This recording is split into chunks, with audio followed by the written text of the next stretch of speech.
ngayon ang tinig ng Panginoon sa loob na mahinahon. Alleluia, Alleluia, Alleluia, Alleluia.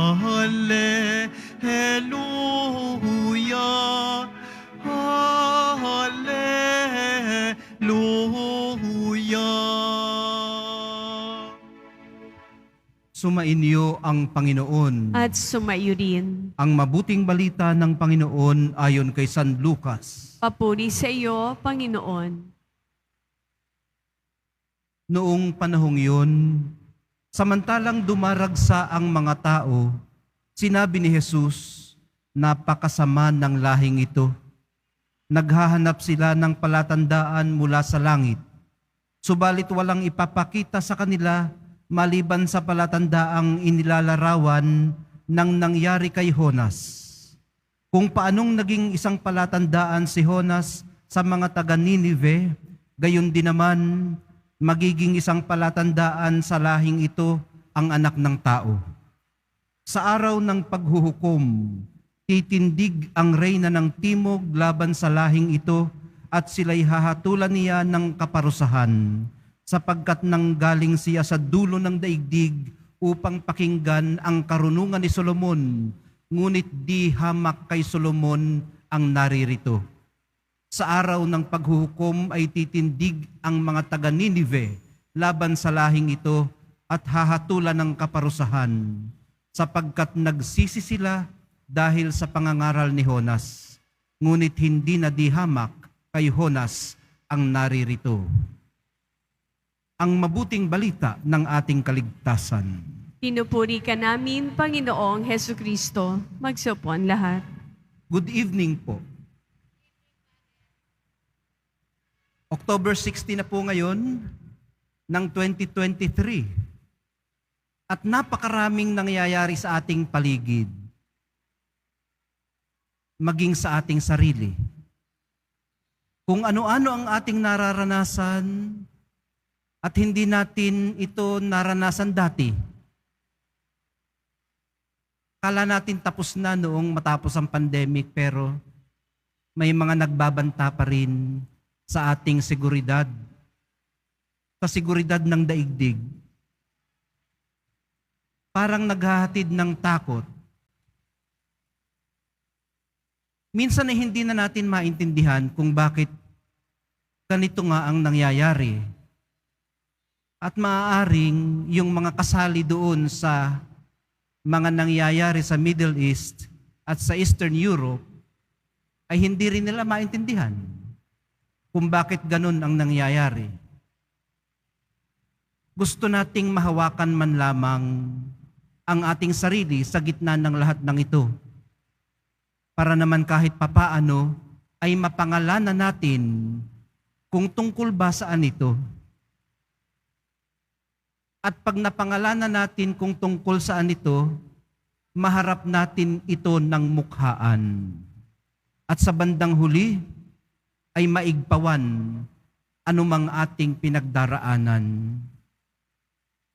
Sa atin pong ebanghelyo, hinahamon tayo ng mahal na poong Jesus Nazareno na basahin ang mga tanda ng kasalukuyang panahon. Hindi nga lang natin ito maklaruhan dahil na rin sa kakulangan ng ating pasilidad para pakinggan ang mensahe ng Diyos. Hindi rin kasi natin maunawaan kung paano patuloy na kumakatha sa ating buhay ang Diyos. Para mabasa po natin ang mga tanda at pahiwatig ng Diyos, tingnan po natin ang bawat pangyayari sa ating buhay at sa ating paligid na itinatanong sa ating sarili, ano kaya ang sinasabi ng Diyos sa pamamagitan ng pangyayaring ito. Ang lumang tipan po ay punong-puno ng ganito. Para sa mga Israelita, wala pong purong aksidente lamang, Maging ang mga nangyayari ngayon doon sa Middle East ay hindi purong aksidente lamang. Walang pangyayari na hindi katatagpuan ng mga kamay ng Diyos. Ang Diyos para sa kanila ay nasa bawat pagpapala, nasa bawat blessing, nasa bawat biyaya, nasa bawat tagumpay, nasa bawat kabiguan, nasa pagkagapi, nasa tagtuyot, nasa tag-ulan, nasa kapanganakan, nasa kamatayan. Pag natatalo sila sa gyera, hindi lamang ang kalaban ang tumalo sa kanila. Para sa kanila, tinalo sila ng Diyos. Ganon din naman, pag nananalo sila sa gyera, hindi lamang kalaban ang tinalo nila, kundi tinalo sila ng Diyos. Pag umani sila ng sagana, hindi lamang ito swerte, ito ay pagpapala. Maging sa mga kalamidad na natural, yung hindi gawa ng tao, para sa kanila hindi man ang Diyos ang dahilan ng mga kalamidad, pero may pahintulot ito ng Diyos. Nangungusap ang Diyos sa pamamagitan ng mga ito. Kaya napakahalaga rin po ang pagkilatis bilang paraan ng pananalangin. Para sa atin ngayon, hindi na natin masyadong hinahanap ang kamay ng Diyos sa bawat pangyayari ng ating buhay. Na iba na kasi ang ating bokabularyo. May mga tinatawag tayong freak accident, good luck, o bad luck. Karamihan sa ating mga nararanasan, ipinapalagay nating tayo ang bahala. Tayo ang may gawa. May nagsasabi pa dyan na, I create my own luck. Meron po akong mga naririnig pa na sinasabi nila nag-align ang constellation sa universe. And when they do, you have to be at the right place at the right time para swertihin ka. Yun ang sinasabi ng iba. Otherwise, malas naman kung wala ka roon o disalign sila.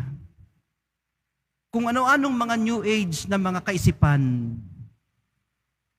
Dahil po dito, ang tingin natin sa mga pangyayari ay mga historical accidents lamang.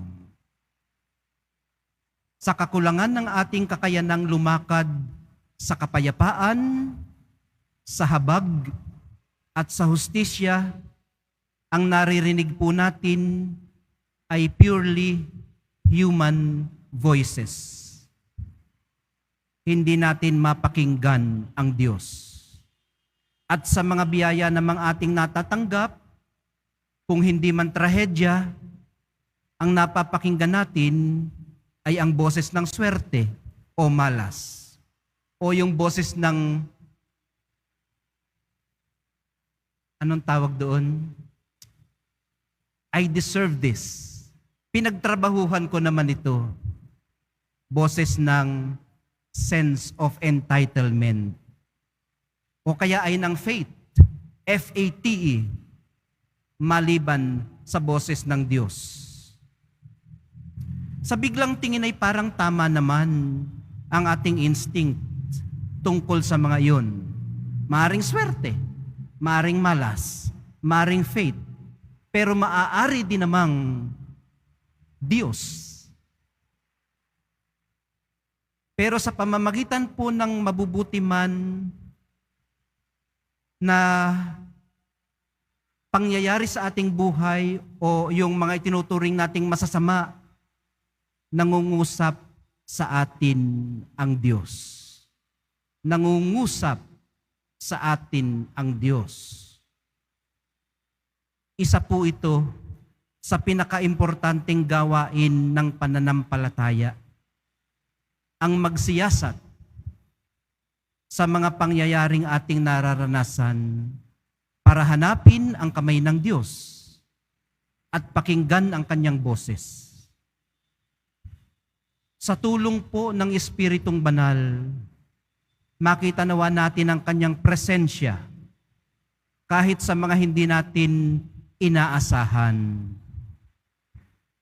Matutunan nawa nating tingnan ang mga ito sa kanyang punto de vista para makita din natin ang pagpapalang bumabangon mula sa mga trahedya.